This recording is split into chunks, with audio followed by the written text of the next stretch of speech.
Swayam Prabha. Digital India. Educated India.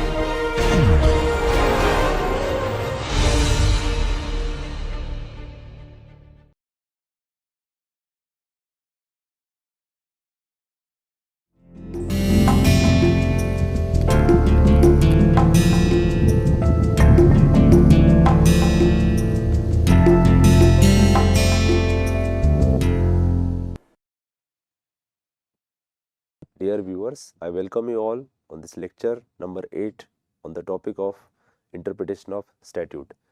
My name is Dr. Ajay Sonavane, Assistant Professor, University of Delhi.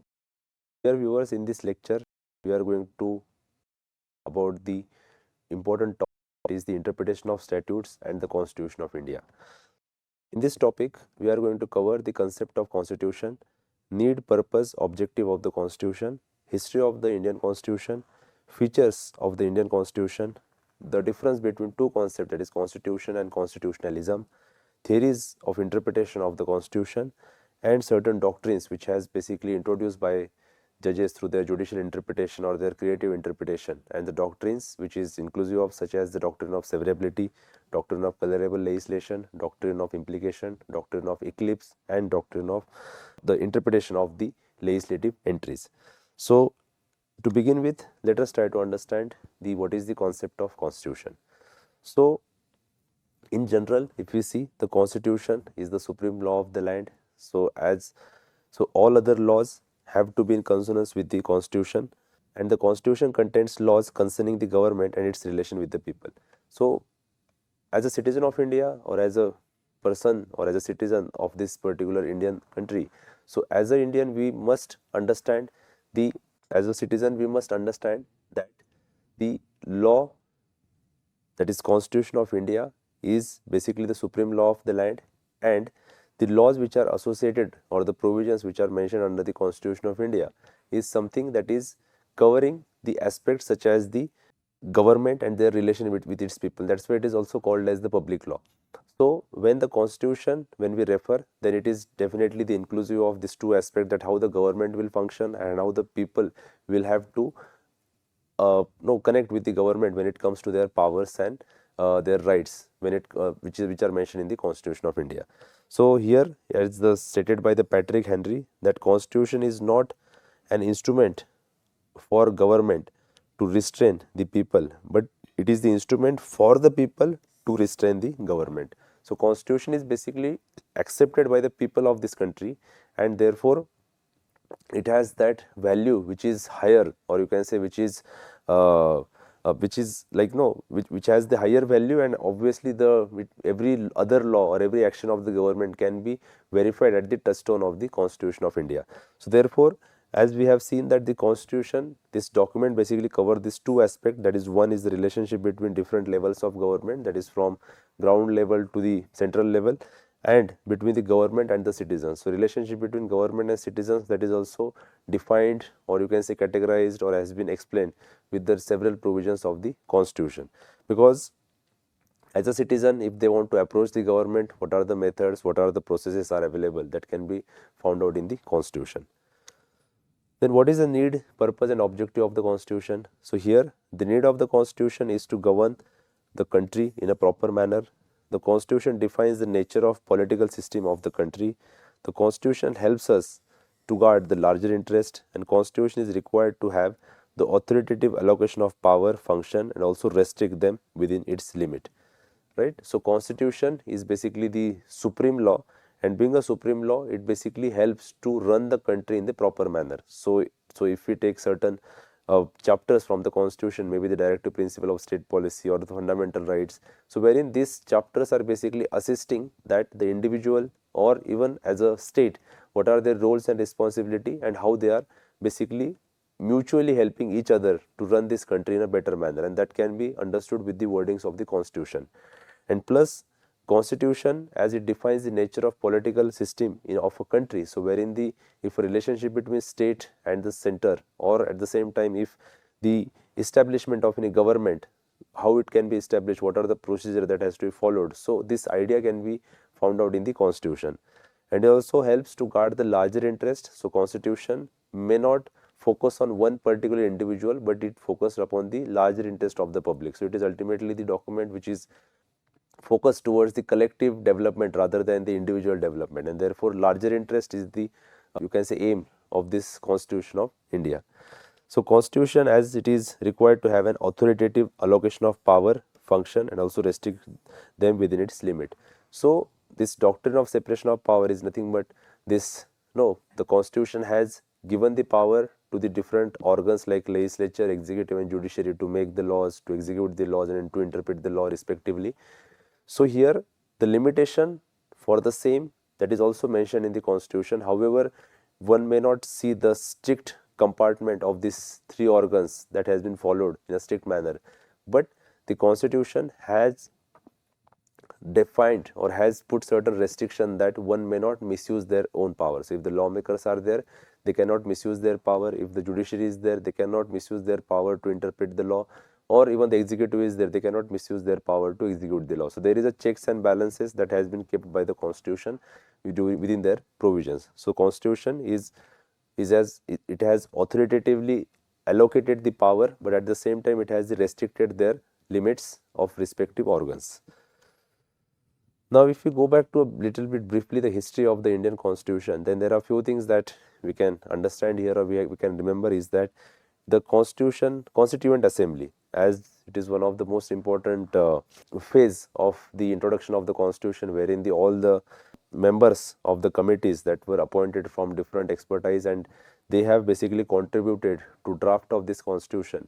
And the draft, which when they began this work on 26 November 1946, and after the independence and further in the year 1949 when it was adopted. So during this more than 3 years, the way they have contributed to to making of the Constitution, or to understand the social, political, economical, cultural condition of the country, and along with that borrowing certain good, or you can say relevant chapters from the different countries, comparing that with the Indian situation and even modifying that to the Indian situation.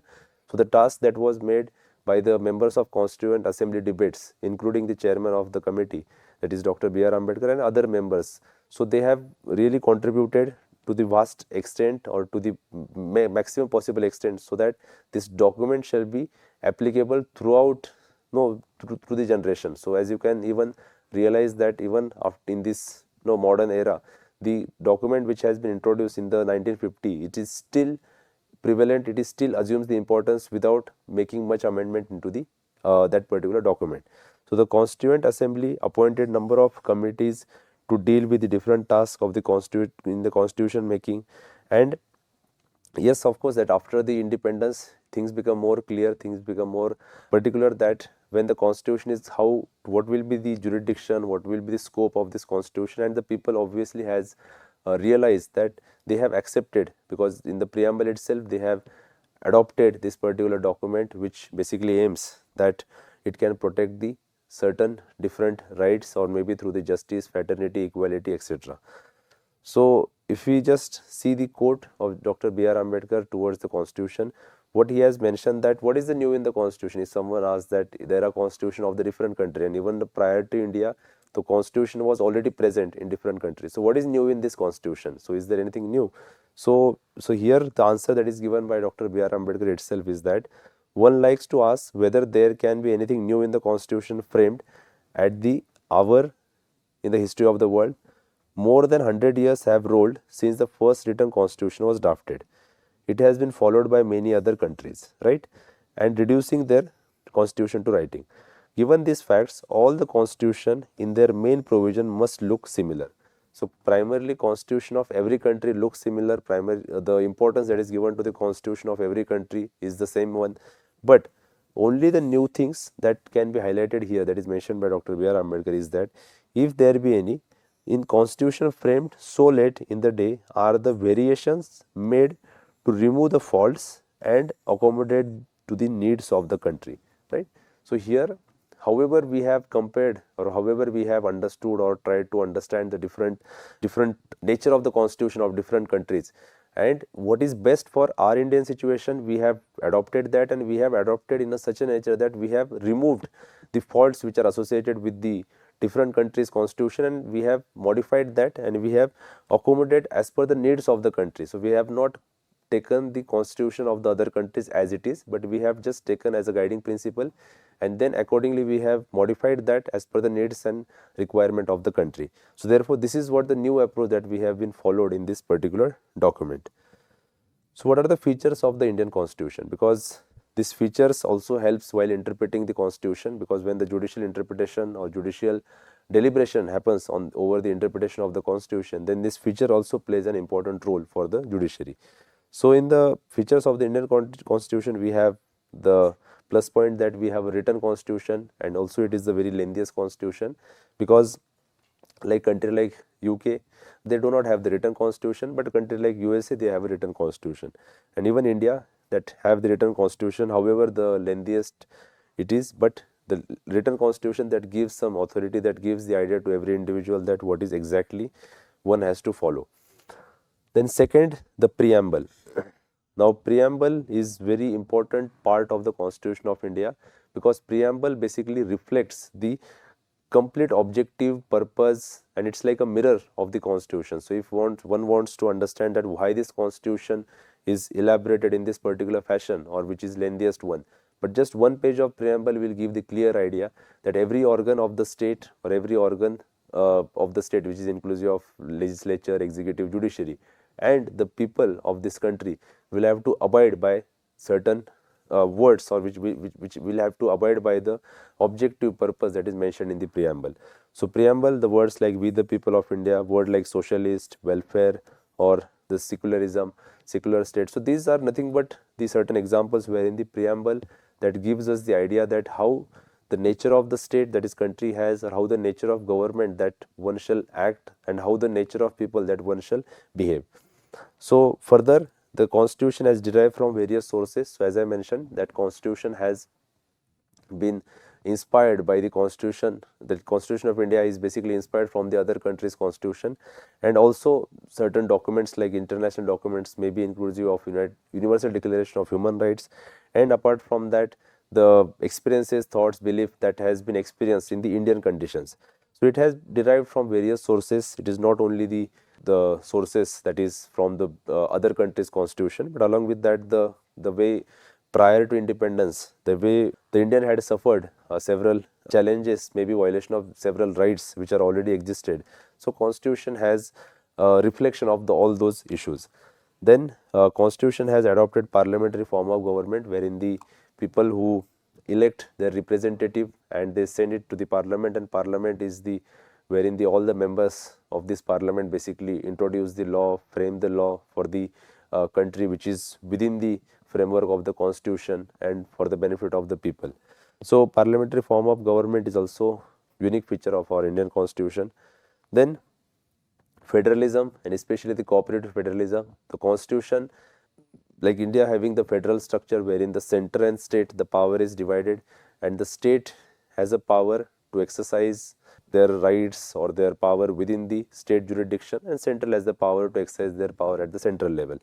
But however, this segregation is there, but there has to be some cooperation between them. So state and central should cooperate each other during their daily activity, during their daily activity, as well as during their daily communication, or maybe transfer of funds, or transfer of certain goods, or you can say if in the emergency situation they have to act in a cooperative manner. So rather than competitive federalism, we in the India or Indian constitution basically promotes the cooperative federalism.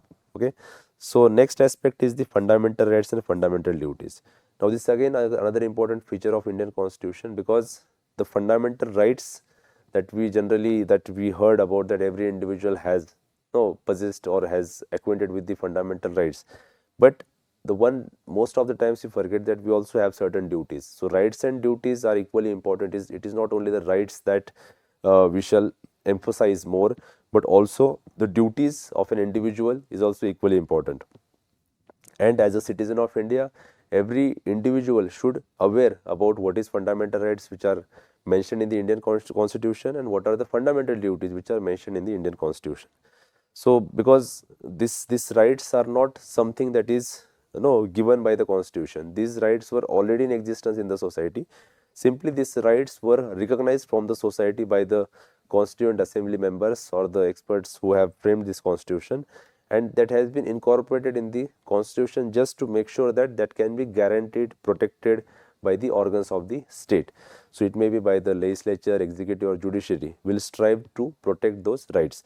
But the fundamental duties is such that it was added later considering the need and time, and many of the individuals may forget to exercise their duties and they simply will act to protect to exercise their rights. But duties are equally important. Without duty, another person cannot exercise their right in a good manner.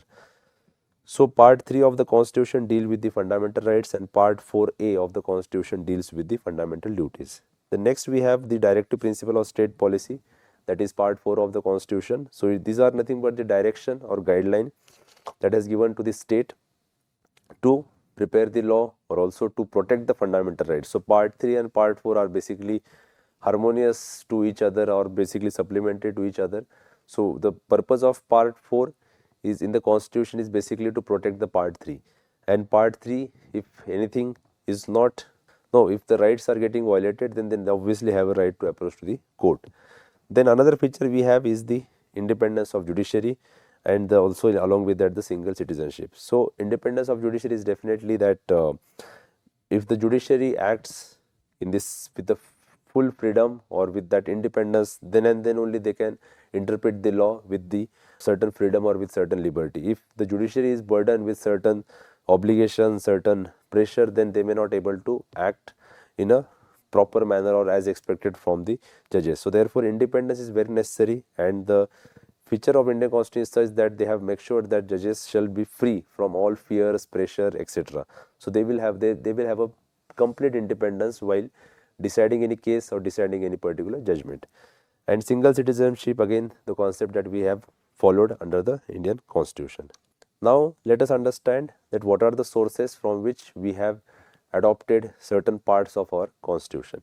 So prior to independence, the Government of India Act 1935, which was the you can say as like the constitution we have it today. So Government of India Act 1935, which was considered as the primary document which used to guide about the function of the government, about the functions of the state, about the function of how they can connect with the public. So therefore the schemes like federal schemes, office of governor, judiciary, public service commissions, emergency provisions, administrative details.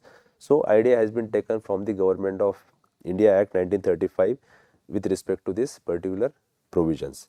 Then British Constitution had again a great impact over the formation of this constitution. So parliamentary form of government, then rule of law, then legislative procedure, single citizenship, cabinet system, prerogative rights, parliamentary privileges. So these aspects were covered or has been borrowed or has been the guidance has been taken from the British Constitution, because here the word that has been used, prerogative writs. Prerogative writs are nothing but which, the part and parcel of Article 32 or Article 226 of the Constitution of India. When the fundamental right is violated, then one can approach to the court with the help of this prerogative writs. So there are 5 types of writs that generally we discuss here. That is, one is the habeas corpus, then mandamus, quo warranto, prohibition and certiorari. So these writs basically are meant for the different purposes, but in case of violation of fundamental rights, one can, with the help of these writs, whichever may be the appropriate, the court will accept the petition and further start with the proceeding to protect the rights of the individual. And the next, that is US Constitution, again which is based upon the doctrine of separation of power. So under the US Constitution, the topics like fundamental rights, independence of judiciary, judicial review, impeachment of presidents, removal of Supreme Court or High Court judges, and the post of the vice president. So these ideas were borrowed from the US Constitution. Then the Australian Constitution, where we have picked up the idea like concurrent list, which is the part and parcel of the 7th schedule of the Constitution. Then freedom of trade, commerce, joint sitting of 2 houses of the parliament. This is the idea that we have picked up from the Australian Constitution. Then from the Constitution of Germany, we have picked up the idea of the suspension of fundamental rights during emergency, because when the national emergency was proclaimed or it was claimed, then at that time certain fundamental rights were suspended and there was a need to suspend those fundamental rights, because the emergency situation, it becomes difficult to protect all the rights, and therefore there was need to to match with the government orders or to follow the government orders. Suspension of fundamental rights were necessary. Then again, from the Russia, you can see that fundamental duties and the ideals of justice, social, economical, political, in the preamble, this words has been borrowed from this society, that is USSR, that is Russia, because this is again very important, because fundamental duties are nothing but, as a citizen of India, we are bound to follow certain duties, we are bound to adhere to certain duties, and those duties are something which is nothing but very fundamental, and obviously these duties are not enforceable in the court of law, but that doesn't mean that one can ignore to exercise the duty. If one individual exercises the duties in a proper manner, then other person can enjoy the right in a better manner. Then further, from the French Constitution, the concept like republic and ideals of liberty, equality and fraternity in the preamble, that has been picked up, or that has been inspired by the Constituent Assembly members. Then South African Constitution, the procedure for amendment of the Constitution and the election of the members of Rajya Sabha. This particular procedure that has been borrowed from the South Africa Constitution. So again, this source that is from different country is, as we are discussing this, but this, as you have to remember, is that it is not the, we have adopted this as it is. There are modification has been done as per the Indian suitable conditions. This has been adopted and this has been followed. And similarly, from Japanese Constitution, procedure established by law, which is part and parcel of Article 21, that was borrowed from the Japanese Constitution. So these sources of Indian Constitution, or the countries like 11 countries which has assisted, you can say, or the document of their respective country has been assisted to the makers of this constitution, or even in the process of amendment, these sources have been assisted to the members of the constitutional makers also in the amendment process. So sources, whatever sources it may be, and the topics that has been discussed here, this is just for the guidance that has been borrowed, and plus that has been adopted with certain modifications. So it is not that it has been inserted in the constitution as it is. So it is added with certain modification. Now moving ahead, there is very again important aspect that we have to understand here, and that is the two different terminology. That is, one is the constitution and another is the constitutionalism. So what do you mean by this? Because when you interpret these two terms, or interpretation of these two terms is very different from each other. So Constitution of India is basically a document which only defines the interrelationship between the organs, recognition of rights, interest, power and functions of the state, right? So Constitution of India is basically a document which defines this basic ideas, that what is the relationship between organs, how the rights has been recognized, that is in the nature of fundamental rights, how the interest has been recognized, and the power and function of the state. So it is basically giving us the factual ideas or factual circumstances, that these are your rights, these are your powers, these are your interest, and this is the power and function of the state. So Constitution of India is simply giving the document. But the term constitutionalism is again assumes a great importance, because it is different from the constitution. Because if you see this last word, that is ism, that is constitutionalism, because this word ism is basically nothing but showing certain philosophy behind the constitution, or certain ideology behind the constitution. Like also generally we called the word like Gandhiism. So those who follow the ideals of the Mahatma Gandhi, then we call it as a Gandhiism process, or you can say philosophy of Gandhiism. So similarly, constitution as a law of the land, it holds or it assumes certain philosophy under the term of the ism, and that is the constitutionalism. So it demands the 4 points that is mentioned by the Professor W.G. Andrews in his book, that Constitution and Constitutionalism, which was released in the year 1963. So he has talked about these 4 important points which defines what do you mean by constitutionalism, or what is the philosophy behind the constitution. So first one we have here is the conscience on the structure and process of the government. So the word conscience is very important, because that is again subjective, that is again something depend on the facts and circumstances, and one will value that consensus when they are working together for a particular object, and that is nothing but the respect in the constitution. Then conscience on the rule of law. So what has to be supreme? What is the supreme law of the land? And again concerns based on that. For example, if the parliament is enacting the act, then parliament has to act within the constitution itself, and that is nothing but the brief background or brief philosophy, or you can say brief, it's like a value based system that one has to follow. Then concerns on the broad goals, that one may not just focus on the small goal or small targets like one or two individual, but when we are talking about the constitutionalism, then the philosophy to interpret the constitution, or philosophy to take into consideration the document as a constitution, then we should have a broader goals or broader vision, so that it can be applicable in the present situation definitely, but also can be applicable for the future generation as per the changing time and you can say moral principles. Then concerns on the policy matters, because policy matters are nothing but the defining the structure of the act. Policy matters nothing but defining the purpose, that why this particular act will be enacted and what will be the purpose behind that. And even if there are certain delegated legislation that is enacted by the administrative authority, which will be within the framework of the policy matters. Okay, so these four important principles that we have to remember when it comes to the term constitutionalism. Also, there is good definition that is given by Professor Upendra Bakshi, who is a renowned scholar of the constitution and even the subject of law, and wherein he has defined the term constitutionalism such in a manner that the constitutionalism most generally understood that provides for structures, forms, apparatuses of governance and modes of legitimation of the power. That is primary or in general sense we observe. But he added into it, he stated that constitutionalism is not all about the governance. It also provides contested sites for ideas and practices concerning the justice, rights, development and individual associational autonomy.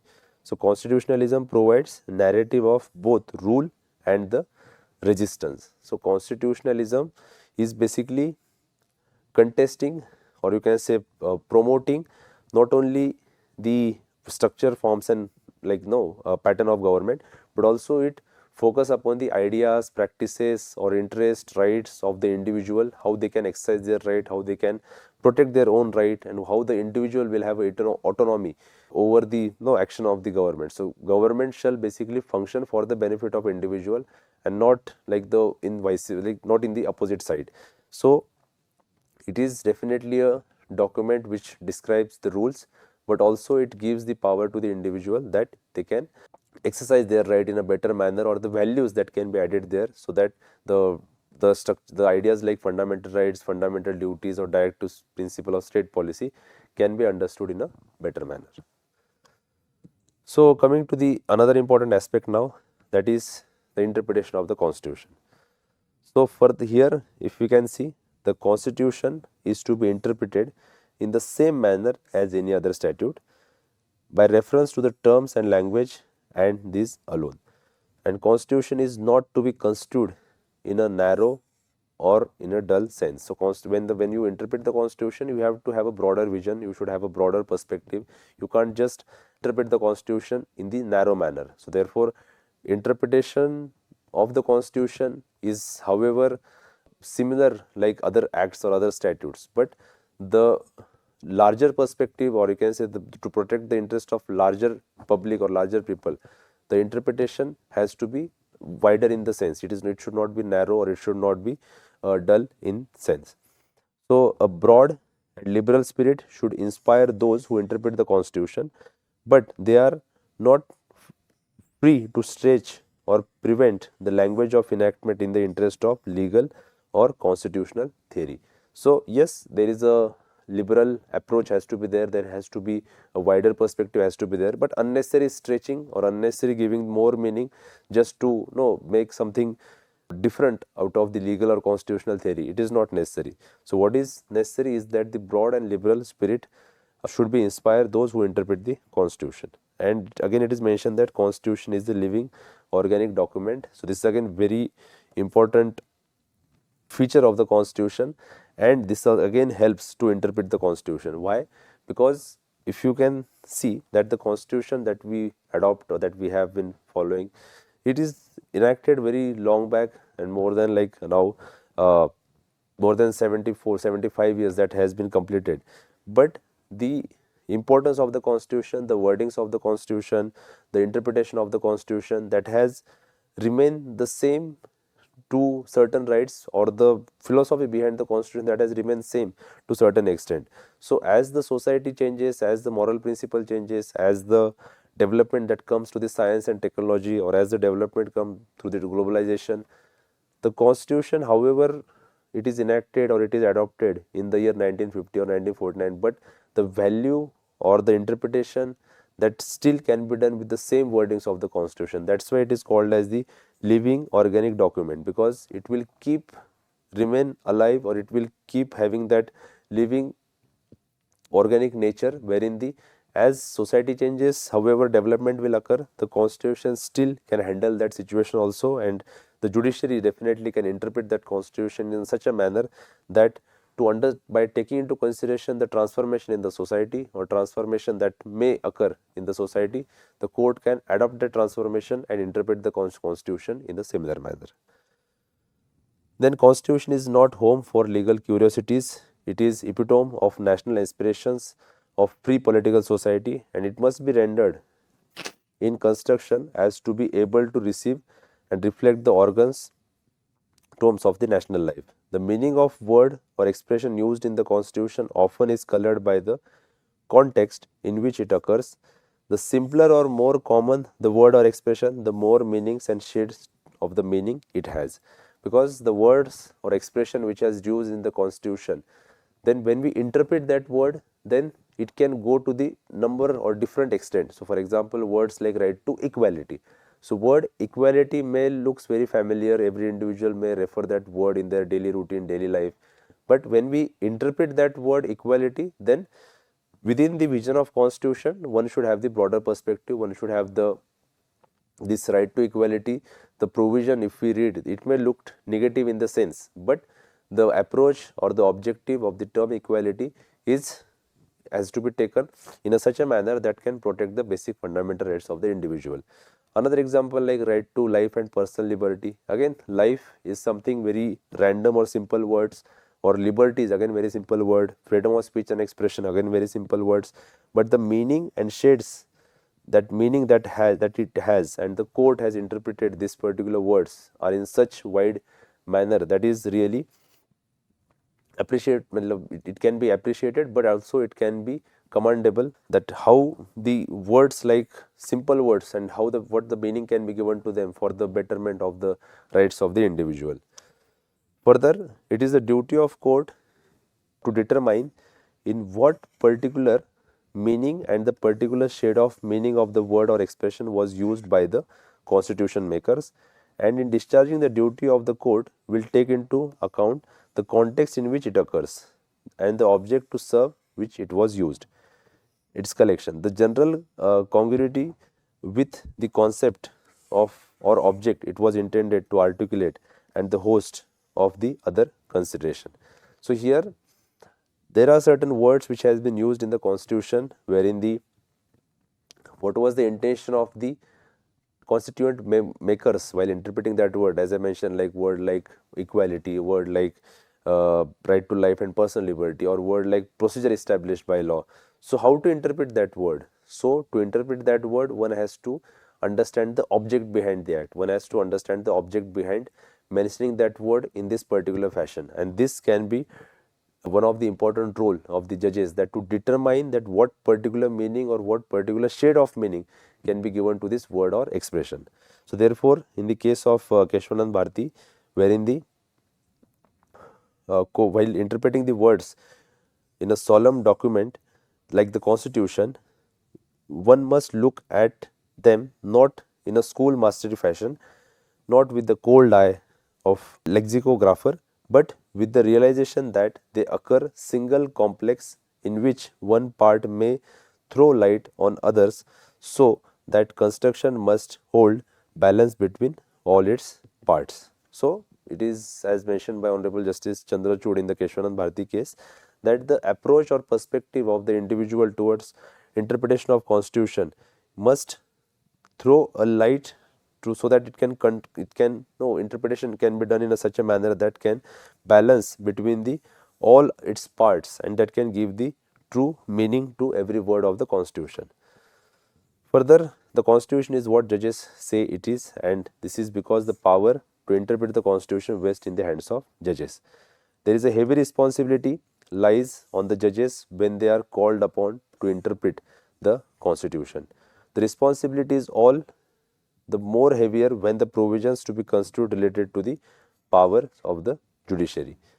It is essential that complete objectivity is maintained while interpreting the constitutional provisions relating to the power of the judiciary vis-a-vis the executive in the matter of appointments to the superior judiciary, to avoid any feeling amongst the other constitutional functionaries that there has been usurpation of power through the process of interpretation.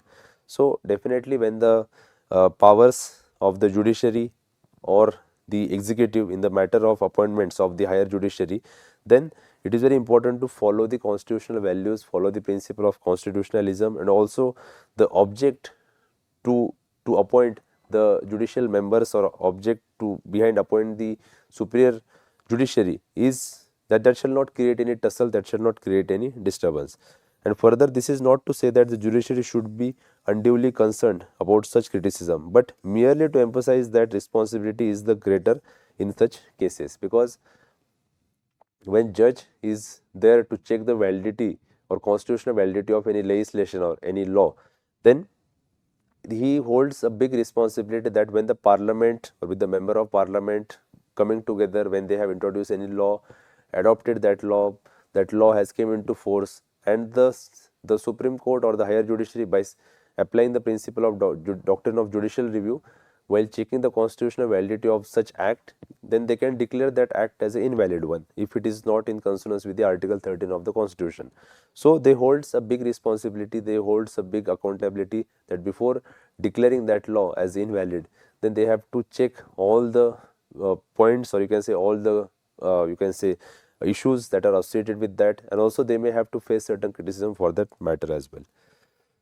So, in the theories of interpretation of Constitution, there are two theories that we generally see. That is, one is the mechanical theory, and in the mechanical method of interpretation of the Constitution was the most authoritatively laid down in the Dred Scott versus Langford, and wherein the Chief Justice Taney has said that the Constitution must be construed now as it was construed at the time of adoption. And further, even in the another case, Norman versus Baltimore, wherein the Justice Brewer declared that which it meant when adopted, it means now. So frankly, thus this mechanical theory of interpretation that basically gives us the idea that when you are interpreting the Constitution, then court should try to put itself in the shoes of the founder fathers of the Constitution, and they should read their minds, gather the intention, and for this purpose one should read the Constituent Assembly debates and look into the other contemporaneous material to gather the intent of constitutional makers. So, in the mechanical theory, we did not go for the or search for the any external aids to the interpretation. One can simply go back to the intention of constitutional makers, what they have thought, with what intention they have inserted this provision. The same situation can be applicable in the today's scenario. But also there are certain defects of this mechanical theory, because if you see that what was the situation in the era of 1950 or while adopting the Constitution, and what is the situation now. So, considering the growth and considering the development, one may not simply adopt the same vision that is picked up by the constituent makers at the time of adoption of the Constitution, because that may not be suitable in the present transformative conditions. So, therefore, mechanical theory or applying the law as it is, that how it is intended by the constituent makers, that may not be applicable similar in the today's context. Then there is a theory of interpretation of the Constitution, that is, second is the organic theory. So, in the organic theory, the methods that requires the Constitution to see the present social condition and interpret the Constitution in the manner so as to resolve the present difficulties. So, in the organic theory, as you can see, that the judge will apply the provisions of the Constitution as per the need of the present time, right. So, the judge will not adopt the historical perspective or just will not adopt the way it used to apply in the history. Judge will see what is present, what is required at the present time, what is required at the current time, and looking at the social conditions, the judge will apply that particular provisions of the constitution. So here the social condition existing at the time when the constitution was made may be very different from the present conditions, and hence if the court interprets the constitution from angle of constitution makers, the court may arrive at completely outdated and unrealistic view. So also that is not correct. So the realistic, or you can say the judgment which has been passed by a court should have some contemporary value or should be applicable for the upcoming generation. If it is the court decide the case based on the outdated values or outdated judgments, then it will not have that impact for the future generation. Then according to organic method, the principle of interpretation of the constitution are to the some extent different from the principles of interpretation of statutes, and this is because the constitution is meant to endure for the long time. Because the act or statutes may have some limited value, but because if tomorrow some new amendment comes, then this act or statutes may be repealed, may be changes, but constitution will remain the same for the longer time. Now let us understand some of the principle of interpretation and some of the important doctrines which are associated with the interpretation of the constitution. So these doctrines are basically developed through the judicial deliberation, judicial interpretation of the constitutional provisions, and this doctrine also assumes the great importance while interpreting the constitution independently. So there is a constitutionality of statutes, that is doctrine of judicial review, then doctrine of basic structure, doctrine of pith and substance theory, doctrine of severability, doctrine of colorable legislation, doctrine of eclipse, doctrine of implication, and interpreting certain legislative entries which are mentioned under the Schedule 7 of the Constitution, which is also inclusive of the doctrine of repugnancy or doctrine of residuary powers. So here the first one, that is constitutionality of statutes.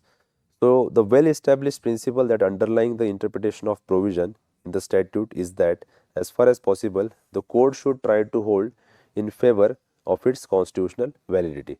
So when any statute that comes before the court to check its constitutional validity, then the primary approach of the court should be that they should consider or they should presume that law is constitutionally valid. Okay, but obviously they will give the next thought, they will apply the rules, they will apply certain principles, so that they will decide later on that whether it is valid or not. But court should try to hold in favor of its constitutional validity, because it is ultimately the outcome or that has been come into the public after so many tests or so many procedure that is approved by the parliament and even the members, Rajya Sabha, president. From all this, when the act came into force and simply declaring as a invalid, again that is a big accountability that judiciary holds. So the provisions can be declared unconstitutional only if it is not possible to rescue it. So Article 13, like for example, if the provision is basically violating the fundamental rights, then there is no option other than the declaring that particular statute as a invalid. So Justice Krishna Iyer has mentioned in this particular judgment, that is Ram Krishna Dalmia versus Tendulkar, that there is always a presumption in favor of the constitutionality of an enactment, and the burden is upon him who attacks it to show that there has been a clear transgression of the constitutional principle, and that it must be presumed that the legislature understand and correctly appreciate the need of its own people, and that its laws are directed to problems made manifest by the experience, and that is the discriminates are based on the adequate ground. So here it is the burden is upon one who attacks over the validity of a particular statute. So that person has to prove that whoever having the problem with the statutes, he should prove that why this statute is unconstitutional, why this statute or whether this particular statute has adhered to the constitutional principles or not. Then in that case, the court will, if court satisfy, then court can declare that law as a invalid. Further, it is settled law that there is a presumption of constitutionality of the rule. The court ought not to interpret the statutory provision unless compelled by their language in such a manner as would involve its unconstitutionality. Since the legislature or the rule making authority is presumed to enact a law which does not contravene or violate the constitutional provisions. So therefore, there is a presumption in favor of constitutionality or legislation of the statutory rule unless ex facie it violates the fundamental rights guaranteed under Part 3 of the Constitution.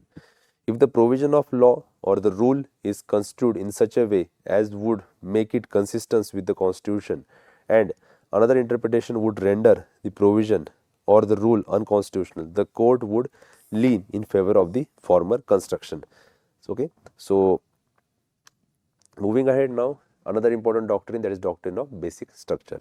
Now, doctrine of basic structure, that it is, I think, one of the main or primary doctrine which assumes the great importance than the other doctrines whichever we have, because this has basically incorporated the vision towards the constitution, or it has basically widened the vision towards the constitution. So the basic structure doctrine serves as a safeguard to protect the fundamental principles and the values enshrined in the constitution.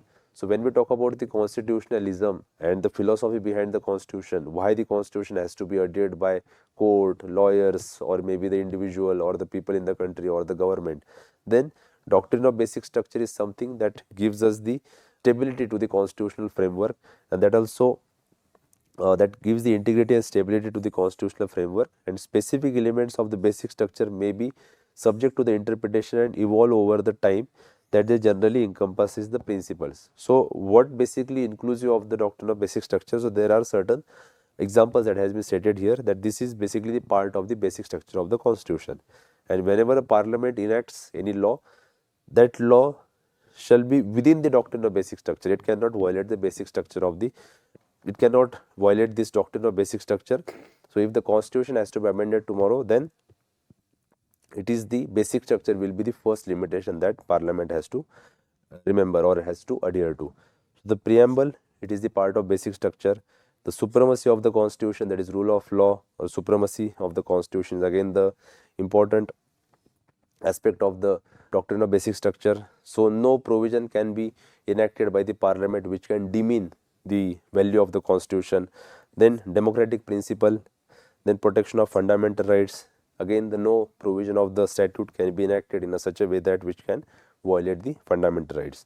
Then separation of power and rule of law. Again, these two important doctrines that basically supports to maintain the values of the constitution. Then federalism, secularism, judicial review. Again, these are the some of the important aspects of the doctrine of basic structure, because again judicial review is something keeping a check or eye on the other two organs like parliament or like the executive. So if the parliament enacts the law which is violative of the fundamental rights, or especially article 13 of the constitution, then such law will be declared as invalid. And again, if the administrative authority, if he takes any action which is wrong or which is incorrect, which is violating the article again 13 of the constitution by through the delegated legislation, then again this doctrine of judicial review will assist, and therefore the law cannot be made or administrative authority cannot prepare any subordinate legislation which takes away the authority of this judicial review from the judges, because if they prepare a law which declines the doctrine of judicial review, then such law will be declared as invalid. Further, these elements of basic structure form the foundation of Constitution of India, and the vision of framers of Indian Constitution and the aspirations of the Indian people are reflected by these features. So the Keshwanand Bharati case was one of the landmark case in the legal history, and it has basically introduced this doctrine of basic structure in wherein the if the parliament has to amend the complete constitution or any part of constitution or in the fundamental right of the constitution, then in that case the basic structure assumes the great importance. So in the Keshwanand Bharati case, the apex court held that the parliament has the power to amend the constitution under article 368. It also highlighted that the power is limited and not unlimited, wherein it established the concept of basic structure. The court mentioned that basic structure refers to the core principles and values that form the foundation of the constitution, and the judgment said that some important features of the constitution are part of basic structure of the Indian constitution. As these features are the part of basic structure, they cannot be changed or destroyed by the amendments. So even the Parliament cannot make the amendment and destroy the validity of this basic structure. This doctrine saves this incidental encroachment if only the law is in pith and substance within the legislative field of particular legislature which made it. So let us now come to the another doctrine, that is doctrine of severability. So doctrine of severability means that when some particular provision of statute offends or is against the constitutional limitation, but that provision is severable from the rest of the statute, only that offending provision will be declared as void by the court and not the entire statutes. So in the entire statutes, if one provision is not suitable or not adhering to the principle of fundamental rights or violating the fundamental rights, then such provision can be removed and rest of the act can be remain in force. So if some words or expression in the provision offended the constitution, and if offending words or expression can be exercised, then it can done leaving the unoffending portion intact. So this applies to a case where a particular provision or section or a part of statute offends the constitution, but rest is good. In such case, the entire statute need not to be declared void. Only that provision which is not in consonance with the fundamental right can be removed, but the rest of the provision can be remain valid. So in case where the valid and invalid portions form the part of one scheme and the invalid portion cannot be excised without affecting the scheme, then also the entire statute has to be struck down. The doctrine rests on presumed intention of the legislature that if a part of statute turns out to be void, that should not affect the validity of rest of it. And the doctrine of severability in application is an extension of this. So we have to remember that this generally applies mostly in the post constitutional laws, not the pre-constitutional laws.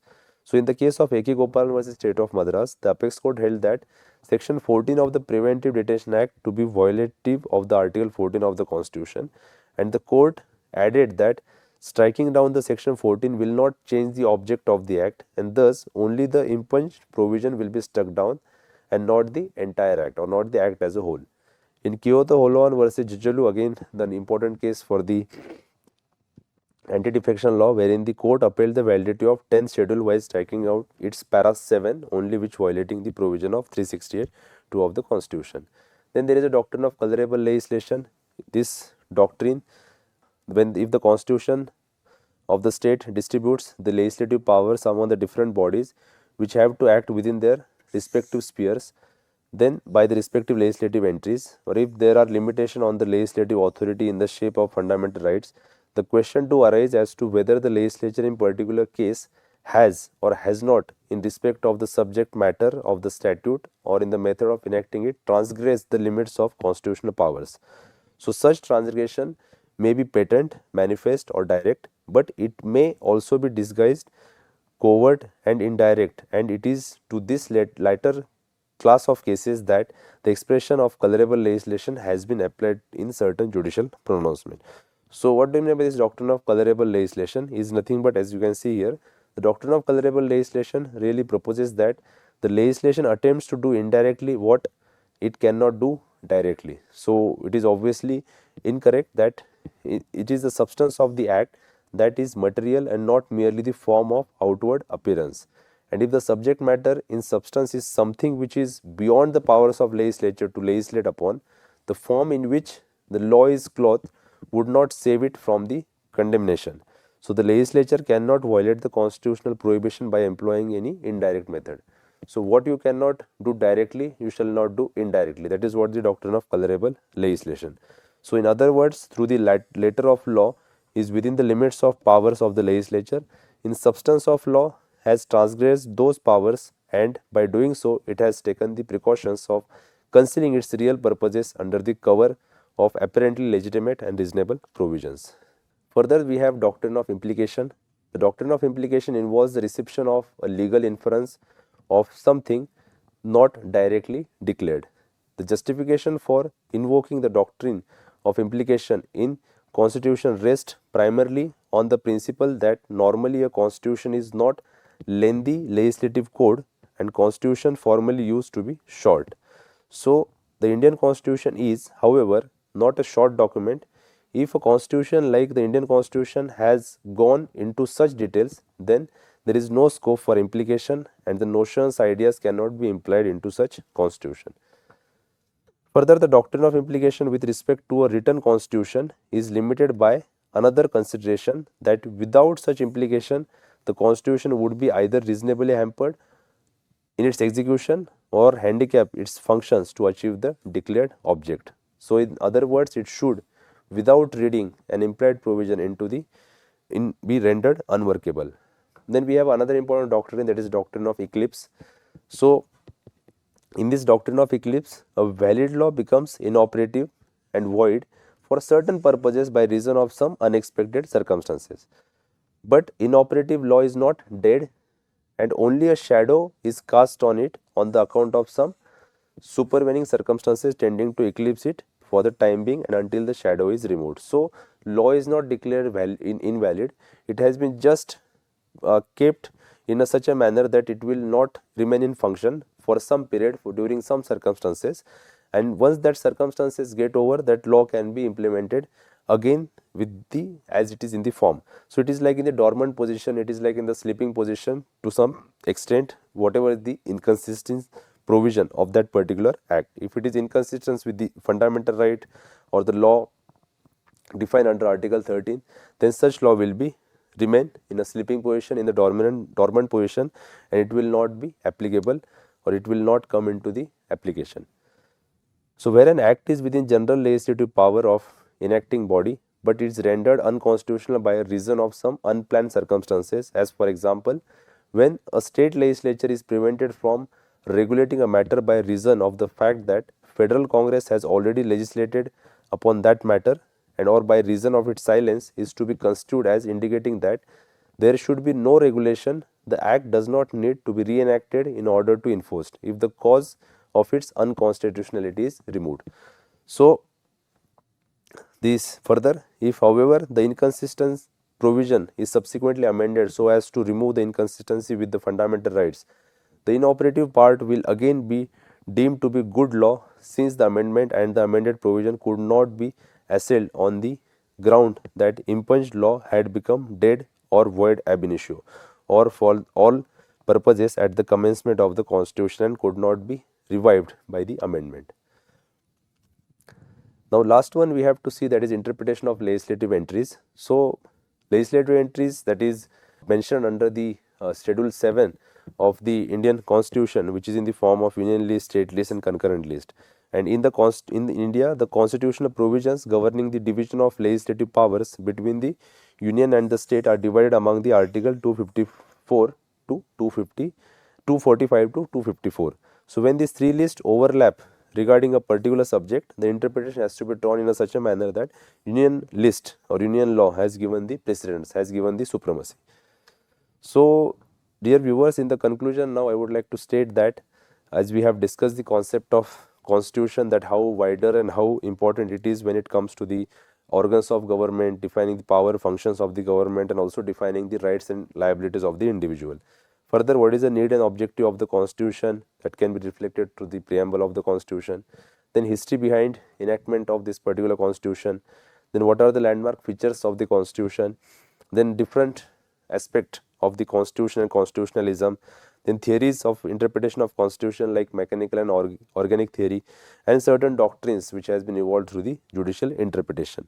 So, and interpretation of legislative entry. So, these are the few brief overview that we generally discuss when we talk about the interpretation of constitution, and with this I conclude my lecture, and thank you for listening to all dear viewers. Thank you.